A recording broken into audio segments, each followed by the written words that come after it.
నమస్తే అండి, welcome to Praveen tech tips. అవి ఇవాళ వీడియో వచ్చేసరికి అయితే నా దగ్గర ఇది ఐస్ది కూలర్ ఉంది అనమాట. Ice C200. ఇది dual heat pipe, copper heat pipe cooler అనమాట.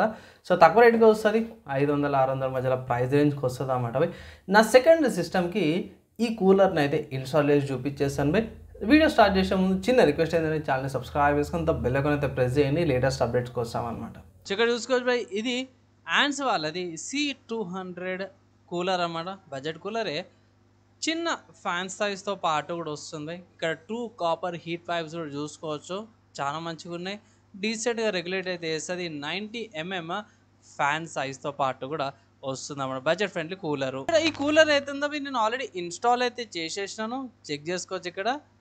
అండ్ GT710 గ్రాఫిక్ కార్డు కూడా చూసుకోవచ్చు అనమాట. నేను పెట్టినాను ఇక్కడ. ప్రీవియస్ కూలర్ ఉండమంటే ఇంటెల్ వాళ్ళది, నా దగ్గర ఉండే వేరే కూలరు.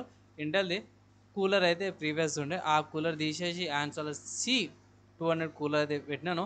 టెంపరేచర్స్ పోయి బాగానే వస్తున్నాయి. ఇన్స్టాలేషన్కి సంబంధించిన వీడియో చేయలేకపోయినా, ఇంకా టైం పట్టింది, కొన్ని ఇంటికి ముంగడికి అయినాయి. ఓవరాల్గా మంచి టెంపరేచర్స్ అయితే కంట్రోల్ చేసి అయితే ఈ కూలర్ అయితే ప్రొవైడ్ చేస్తుంది. మీరు ఏమనుకుంటారు, మీ ఒపీనియన్స్ అని కింద కామెంట్ అయితే చేయండి బై.